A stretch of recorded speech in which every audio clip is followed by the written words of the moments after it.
पढ़ा हुआ समझ में नहीं आ रहा है। पढ़ा हुआ अगर समझ में नहीं आ रहा है तो पढ़ने के तरीकों को चेंज करो।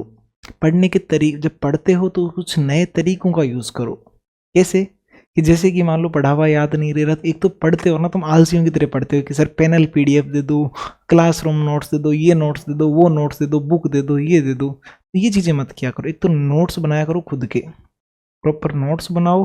और जब भी कोई आता है ना कि सर ये नहीं आ रहा है, ये रट लेते हैं। इसको रटने की बजाय क्वेश्चंस पूछो ना कि सर ये हुआ तो ये क्यों हुआ, ऐसे होगा तो क्या होगा। तो ये सारी चीज़ें पूछोगे तो उस कॉन्सेप्ट के प्रति आप क्या होगी कि एक डिटेल में चीज़ें एनालिसिस करोगे। और जब डिटेल से माइंड को उस चीज़ को समझा दोगे तो चीज़ें आपको जल्दी याद हो जाएगी। एक उसको है ना किसी और को समझाने की भी कोशिश किया करो। जैसे मान लो आज टॉपिक पढ़ा आपने, ये टॉपिक पढ़ा मान लो, अब करो क्या कि इसी सेम टॉपिक को किसी और बच्चे को समझा दो, साथी को समझा दो, स्टूडेंट को समझा दो। और या फिर ऐसे कोशिश क्या करो छोटे बच्चों को समझाओ। 5-7 साल का, 5 साल, 7 साल, 8 साल, 10 साल, जो भी हो, 5 से 10 साल के बीच का बच्चा हो, उसको समझाने की कोशिश करो। तो उससे क्या होगा, तो छोटे बच्चे को चीज़ें समझ में वैसे ही नहीं आती, तो उसको समझाने के लिए, और वो क्या क्या सवाल बहुत पूछता है, उसको क्यूरियोसिटी होती है, अपनी क्यूरियोसिटी मर गई होती है। तो क्यूरियोसिटी ज़्यादा होगी तो आपसे चीज़ें बार बार पूछेगा। और जब आप किसी छोटे बच्चे को पढ़ाते हो तो आपको खुद को बहुत अच्छे से पढ़ के जाना पड़ेगा। खुद अच्छे से पढ़ोगे तो कॉन्सेप्ट आपके क्या हो जाएंगे, क्लियर हो जाएंगे। या कई बार वो आपसे ऐसे सवाल पूछेगा ये क्यों हुआ, अब आपको मान लो नहीं आता है, अब उस पर रिसर्च करोगे, आपके कॉन्सेप्ट क्लियर हो जाएंगे। तो हमेशा ऐसे करोगे, इसको छोटे बच्चे को समझाया करो। और क्या कर सकते हैं, तो और एक काम किया जा सकता है इसमें, एक्टिव लर्निंग का यूज करो। कैसे? एक्टिव लर्निंग तो एक तो ये हो गई आपकी कि भाई पढ़ो तब नोट्स वगैरह खुद बनाया करो, या दूसरों को समझाया करो, या क्वेश्चंस पूछा करो। या और अगर मैं बात करूं कि एक ब्रेक वगैरह ले लिया करो।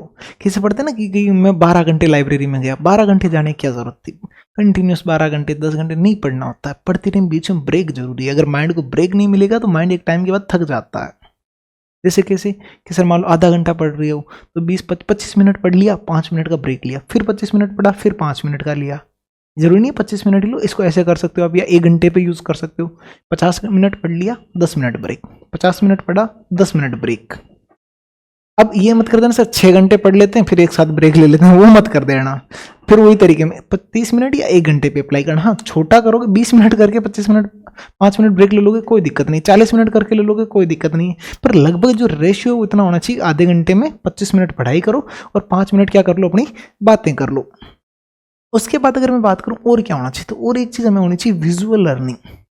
विजुअल लर्निंग क्या होती है कि जब भी चीज़ों को देखो तो ऐसे जैसे मैप्स हो गए, या माइंड मैप्स हो गए आपके, या ग्राफ हो गए, चार्ट हो गए, इन चीज़ों से समझो। क्योंकि ये जो चीज़ें होती है माइंड में बहुत अच्छे से याद रहती है।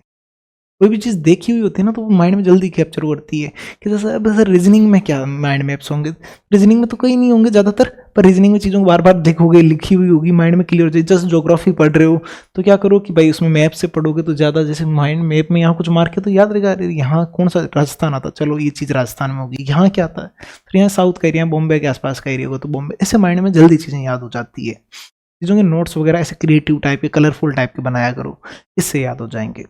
और क्या करें, एक जब पढ़ने बैठते हो तो हार्ड टॉपिक्स जो होते हैं उनको कब पढ़ो, पहले पढ़ो। अपन क्या करते हैं, अपन वो चीज़ पहले पढ़ते हैं जो अपने को आती है। उससे होता है क्या कि जो हमें आता है हम उसको पढ़ते हैं, हमारा मन अच्छा लगता है, क्योंकि जो आता है उसमें आदमी को और अच्छा लगता है। जैसे मैं रीजनिंग पढ़ने बैठूंगा मुझे बड़ा मजा आएगा, क्योंकि मुझे थोड़ी बहुत आती है, तो मुझे क्या क्वेश्चन होते रहेंगे तो मजा आता रहेगा। लेकिन दिक्कत क्या होती है कि अब जैसे मैंने मान लो स्टार्ट करा, मैंने रीजनिंग आती थी, रीजनिंग पढ़नी स्टार्ट करी, 1 घंटा 2 घंटा रीजनिंग पढ़ ली, आ गई। अब मेरा माइंड उस टाइम फ्रेश था, मज़ा आ रहा था, चीज़ें याद हो रही थी अच्छा सा। लेकिन अब 2 घंटे बाद माइंड थक गया है। माइंड थक गया, अब क्या होगा कि एक तरफ से तो माइंड डाउन, दूसरी तरफ से टॉपिक हार्ड, दोनों चीज़ें डिसबैलेंस हो जाएगी। यही क्या करते, पहले जो हार्ड था उसको 2 घंटे पढ़ लिया एक्टिव माइंड से। अब क्या हो गया कि आपको चीज़ें वो तो याद हो गई डिफिकल्ट वाली, अब माइंड थोड़ा थका हुआ है, अब रीजनिंग उठा लो। क्यों? क्योंकि रीजनिंग सर मुझे पहले से आती है तो मुझे क्या आएगा, मज़ा आएगा। तो थके हुए माइंड से भी मेरे क्वेश्चन होते रहेंगे, और जब क्वेश्चन होते हैं तो आदमी को मजा आता है, और मजा होता है तो आदमी पढ़ने चला जाता है। इस तरीके को अपना सकते हो। और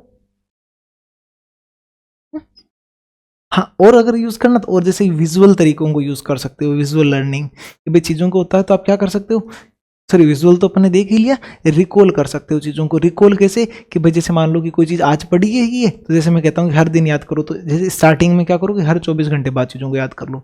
2-3 दिन पढ़ लिया, फिर उसको 1 हफ्ते बाद पढ़ लो, 1 महीने बाद पढ़ लो, फिर 3 महीने बाद रिवीजन कर लो, फिर 6 महीने बाद कर लो। अब उससे क्या होगा कि जब इतनी बार रिवीजन करोगे भूल जाओगे, नहीं कि सर अभी तो याद कर लिया, फिर 2 महीने देखा ही नहीं, भूल जाओगे। स्टार्टिंग में तो रोज पढ़ो, फिर हफ्ते भर बाद पढ़ो, फिर महीने भर बाद, फिर 3 महीने बाद, फिर 6 महीने बाद, इस तरीके से पढ़ो। अब 3 महीने का मतलब ये नहीं एग्जैक्टली 3 महीने, 80 दिन हो गए तो भी ठीक है, 100 दिन हो गए तो मतलब लगभग एक अंतराल हमारी वो होनी चाहिए। और एक सबसे इंपॉर्टेंट बात, जब भी पढ़ो तो माहौल जो होता है वो पढ़ाई के अकॉर्डिंग होना चाहिए। पढ़ाई के अकॉर्डिंग होने का क्या मतलब है कि एक जब पढ़ रहे हो तो एक आसपास डिस्ट्रक्शन नहीं हो, और डिस्ट्रक्शन की जो सबसे बड़ी भयंकर चीज़ है वो है जिसमें आप मुझे ये देख रहे हो, यानी कि मोबाइल।